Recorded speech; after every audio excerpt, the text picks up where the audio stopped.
Hello there and welcome back to another review. So this is a movie that I've still got a lot of fond memories of, and that is 1985's No Retreat, No Surrender, directed by Yuen. And he's sort of, I think it was his first American film. In case you're not sure who Yuen is, he's the guy who sort of done Yes Madam, he done Fong Se-yuk, he done Right and Wrongs, Above the Law with Yuen Bu. And this is a film that is very dear to me. No Retreat, No Surrender. It's a film I remember loving, absolutely loving when I was a kid, sort of growing up. And I remember I was around a friend of mine at the time. I could have only been around maybe 11 or 12 years old around that time. And he was big into Bruce Lee. And of course, we had seen Van Damme movies like Bloodsport, Kickboxer, etc. And he was like, you've got to check this movie out. It's about this guy and he learns martial arts from like the ghost of Bruce Lee. So I was like, right, okay, I've got to check it out. So this was one of them movies that unless you saw it, you wouldn't actually believe it. I'd never heard of it until my friend sort of recommended it, and he had it on video. He got it like on video for Christmas or something, and I think I stayed around his like New Year's Eve, and he's like, I've got this new film, and it's like, the ghost of Bruce Lee, and he trains this dude up. We have Kurt McKinney as like our lead in Jason Stilwell. Now, this was produced by Yuen and Seasonal Films. And what is interesting is, if you don't know, I mean, this was the same production company that handled Jackie Chan's Drunken Master and Snake and Eagle's Shadow, as well as movies like Dance of the Drunk Mantis. And this was them basically trying to further their business. This was them sort of trying to have a go at sort of the American market. And they, credit to them, they tried to sort of... I mean, obviously this was before Van Damme was a star, but they tried the Bruce Lee themed type of movie, a Bruce Lee vibe type of movie. Was probably going to be a safe bet. So I could sort of see what they were going for there, and they didn't stop here either. I mean, there was also No Retreat, No Surrender 2. Then there was 3. And there's King of Kickboxers, which is sometimes called the fourth one. And we have Tai-chung here playing the role of the spirit of Sensei Lee. And you'll probably mostly remember him, if you're familiar with Hong Kong movies. He was Bobby Lowe in Tower of Death, otherwise known as Game of Death 2. I'm sure all you Kung Fu movie fans will know that. Now, this film is often compared to films such as The Karate Kid and even Rocky IV, as, sort of like with Van Damme in this, sort of playing that tough, mean, moody Russian. The film was written by a guy called Keith Strandberg. I could be wrong, but it's Keith Strand. I think it's Keith Strandberg is his name. I could be totally wrong. Correct me if I am. Who I think, to my knowledge, he had never actually written a film before this. And so, some of the dialogue is cheesy, it is hammy. But as a kid, when I watched this, obviously I'd seen The Karate Kid when he was about 6-7 years old, and that was so iconic. But I was more into No Retreat, No Surrender. I think there was more focus on actual martial arts in No Retreat, No Surrender, despite how silly the film is. The film is tacky, it's cheesy, it's laughable, and I mean, it was even when I first saw it, but despite all that, it's so entertaining, and I absolutely loved it when I first saw it, and like I say, it's still got a special place for me. Now, I will be sort of ripping into it a little bit, but it's done with a term of love, if you so will, because I absolutely love No Retreat, No Surrender, and they just don't make, like, 80s cheese as good as they used to. Just don't, full stop. So I absolutely loved it when I first saw it, and I thought, I thought it was vastly superior to The Karate Kid, and still do in many ways. I think No Retreat, No Surrender, despite how iconic and what a momentous thing The Karate Kid was, the original Karate Kid, which was, that was always usually on like a Saturday evening when I was little growing up. But No Retreat, No Surrender sort of took the Karate Kid's mantle for me as sort of like a kid's martial arts film, and I absolutely loved it. Because, like I say, despite all its silliness, there is actually an entertaining movie there. Of course, it's not as well made, and of course, the story is damn right ludicrous in many ways. It's like a martial arts fantasy film, and I think Van Damme was constantly in trouble on set for hitting the other actors in a fight, like sort of when he wasn't meant to. He was not very good at sort of missing the target, because it sort of does go against a martial arts sort of training, doesn't it? Like to miss a target on purpose. But I think he was constantly hitting some of the other martial artists and some of the other actors.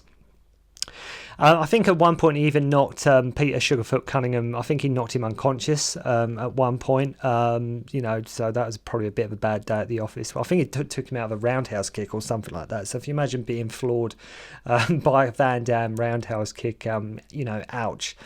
But what you get here, what a lot of people forget is that this is a martial arts movie.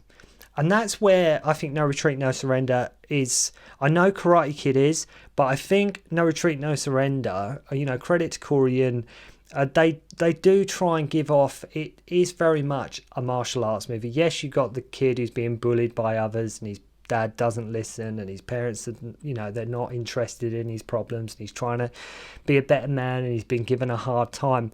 But at the centre of it, at the core of it, is martial arts. But it is done in that, typical 80s cheesy, tacky way as you would come to expect.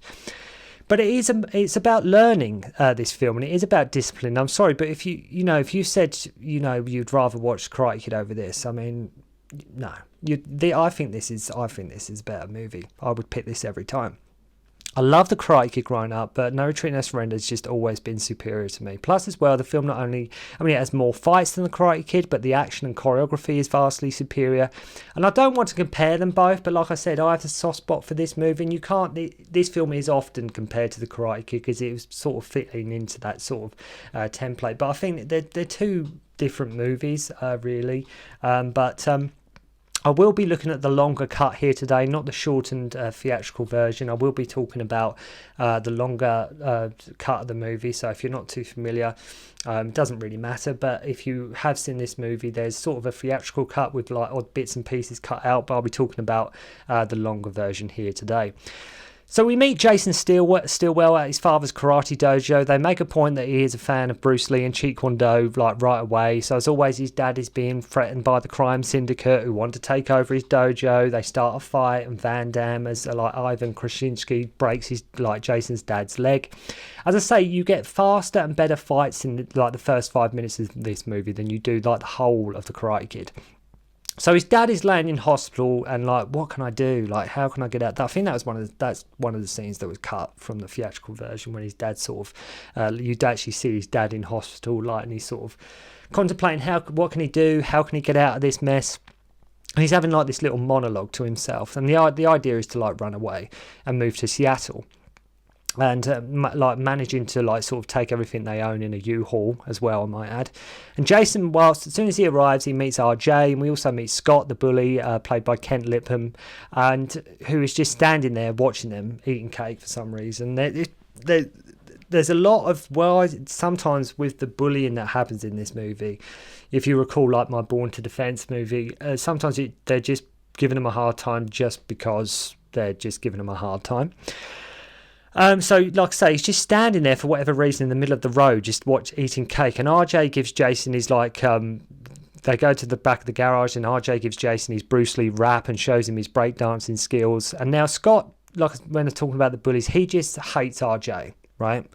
Scott, this guy just hates RJ for some reason, and when someone even asks him, he goes, Scott, why do you hate that guy so much? And he just says, I have my reasons. Now, I'm not reading into anything, but it is quite strange why Scott, for no reason, hates RJ. I will leave it at that, but it's almost racial sort of undertones there, but he just, for whatever reason, just hates RJ. So much so that he squirts him with the hose, then proceeds to threaten him, to which RJ sort of bites his face. And I don't want to say it's a racial thing, but looking at it now, not at the time when I was little watching this, it didn't occur to me, but watching it again recently, it could be taken that way. RJ takes Jason to Bruce Lee's grave. Scott and his buddies, whilst eating 20 hamburgers, spot RJ, and Scott is just keep him from going anywhere. And they surround RJ, and Jason comes to the rescue. We also have body shaming Scott too, calling him fat and a lard ass. And this is also when we have RJ say the film's title, No Retreat, No Surrender. They go back to back, which could have easily been the movie poster if you ask me, but they have this phrase, No Retreat, No Surrender, which I think is said about 3 times in the whole movie. It's sort of there, and then they say it when they shake hands at one point. It's said at the end when Jason is in the ring. So they have a bit of a scuffle, and for some reason, when Jason gets home, his dad knows all about the fight, and he gets sent to his room. I'm not sure how news travels that fast, but his dad knows that he's been fighting. Jason learns about his local martial arts champion on the TV and decides to go to one of his dojos to try out, because he's like, I want to get into a new school. My dad's, try out a new dojo. So he goes there with RJ and he meets Dean Ramsey. And I love when this guy Dean picks up his application, he goes, Jason Stillwell. Like, even his name he's not impressed by. He's like, just not impressed by his name at all. So, like, for some reason, and this is another plot, like, Scott is there, right, taking martial arts classes, okay? Scott is taking classes there now too. So, as with all kung fu movies, there's always some guy stirring it all up, and that's what Scott's role is. His role is to just stir it up, telling Dean that he beat him up, and he's been saying how bad Seattle karate is. Dean gets Peter Cunningham to sort of fight Jason and humiliate him, and you get amazing fast leg work and punches here from Sugarfoot. He was also in Above the Law, where he worked with Corey Yuen as well.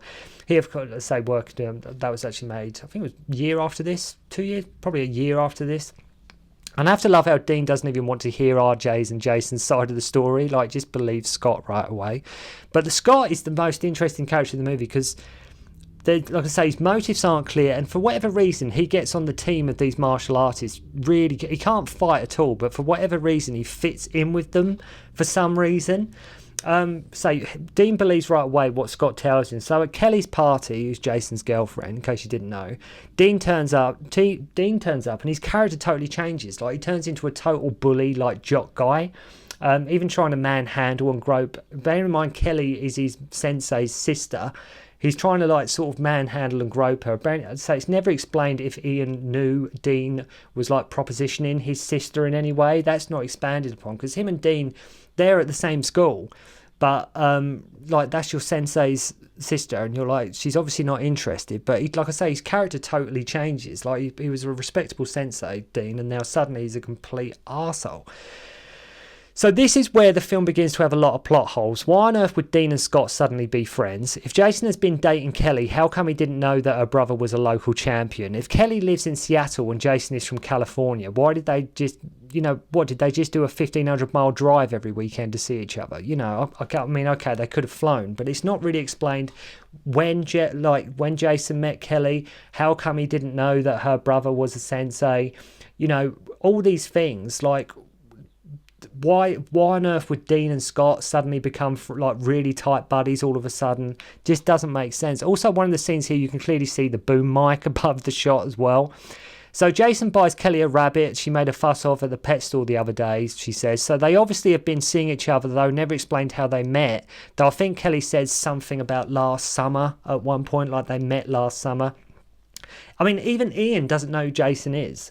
But if Jason's Kelly's boyfriend, surely he would know that her brother is like a martial arts champion. But at one point, Ian and Jason cross paths. He doesn't even know who he is. No idea what's going on. So Ian gets a call from the syndicate telling him to be at his dojo if he wants to keep it. Dean catches Kelly and Jason kissing.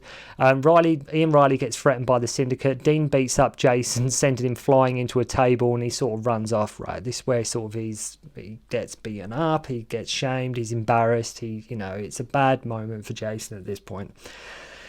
So he goes to Bruce Lee's grave and he's like, I have nowhere else to go. His dad bans him from the garage where he trains and he doesn't want him fighting. And it's worth noting that Jason's mum's all but disappeared at this point, okay? Jason's mum's gone completely AWOL. You don't really see it. It's just usually Jason and his dad who's always waiting for him when he gets home, even though he can just he's got telepathic powers and he knows when Jason's been fighting and things like that. Okay, it's a bit of a giveaway at this point because his shirt's ripped and things like that, but even still.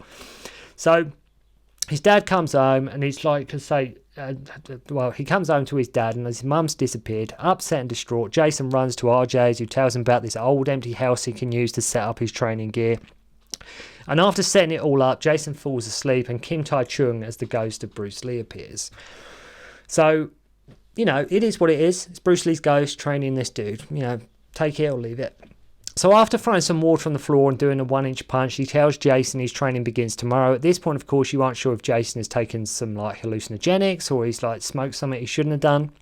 So he starts with some press-ups on a park bench. And to be fair, Kurt McKinney handles these training scenes really well. I think, like I say, he's in great shape in this movie. And when I was a kid, I absolutely loved his training setup. I loved what he had going on. And you know, I was doing a bit of martial arts myself at the time, and I wanted that the Jason Stilwell sort of setup, like, you know, having an empty house where you've got your own little dojo and your own space and that kind of thing. Did I say he had the Wing Chun dummy and the Bruce Lee posters on the wall? I mean, he does, you know, he does sit-ups, he does rope climbs, fast skipping, etc. So, like I say, really in shape here. We learn that RJ can't see the ghost, as when he goes to visit him, it's like Jason is talking to himself. Suddenly, all these suspended sandbags are hanging up in the room of the house, and the film makes a huge big point of the kick that Bruce does against Bob Wall in Enter the Dragon, with, you know, when his legs trapped, which I don't think it was even Bruce Lee that done that. But his dad is now working as a bartender. He gets hassled by some hicks who pour beer over him, and the guy gets thrown out, and he's like, I'm going to be back and I'm going to get you. It's like this drunken, like, hillbilly, and he just gets thrown out. He's like, right, I'm going to, you know, kick your ass, karate man. So the training between Kim Tai-chung and Kurt is entertaining, if just somewhat ludicrous that he's learning from a ghost. But again, it is what it is.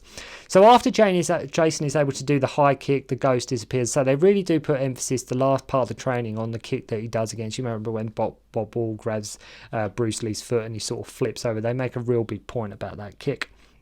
And so begins like an 80s montage. We've got to have the 80s montage showing he's now better and he's much more accomplished. Jason's much more of an accomplished fighter. Jason saves his dad from the drunk guy from earlier, and his dad is like, he says, like, God, I'm proud of you, son. He goes, I've been such a fool. Like, why didn't I think you've got it? Like, of course fighting is the answer. I've been such an idiot. Like, why have you been putting up with me like this for so long? So Jason and RJ go to the disco where Kelly is, and she is annoyed at him. He got beaten up, bullied and harassed, and she's annoyed with him. Okay, Jason's the one who, like I say, he's been bullied. He's had a bit of a rough time about it, but she's the one who takes the high ground. She's annoyed with him. And watch the double here doing RJ's breakdancing. In one shot, I think his wig almost comes off, the guy doing the breakdancing. Kelly calls Jason a jerk, and they patch things up. So Ian of the Seattle Sidekicks is taking on the organisation in a team fight, the Manhattan Maulers. Again, why is Scott in with these three highly skilled martial artists? Like, he is proper part of their team, giving them massages and everything.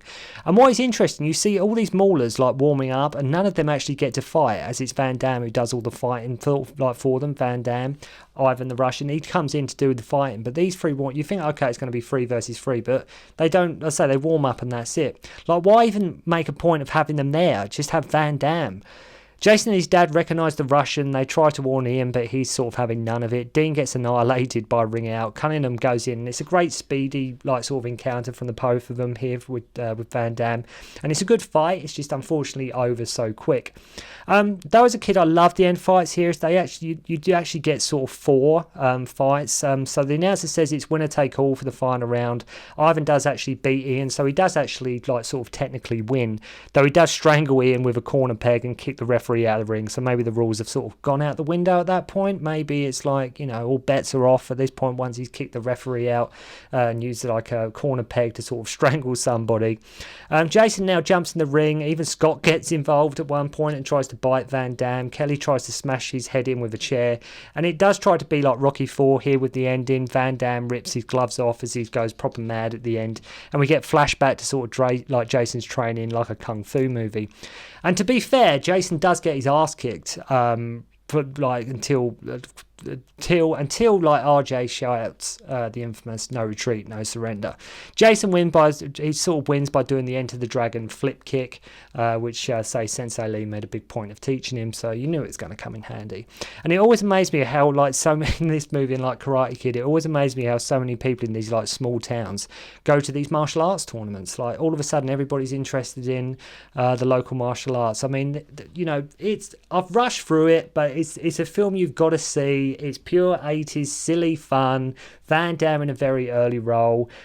Corey Yuen is in his sort of American debut, but go and check it out if you haven't seen it. If you've only seen sort of like the Karate Kid and you want a bit and like some more 80s martial arts cheese, you could do a lot worse than No Retreat, No Surrender. It's silly, it's out there, it's tacky, but I will always enjoy this movie, so sue me. So thank you very much indeed for watching. Hope you enjoyed the review. I will do parts 2 and 3 when I get round to it, so please bear with me, and I'll see you again soon. Don't concentrate on the finger or you will miss all that heavenly glory.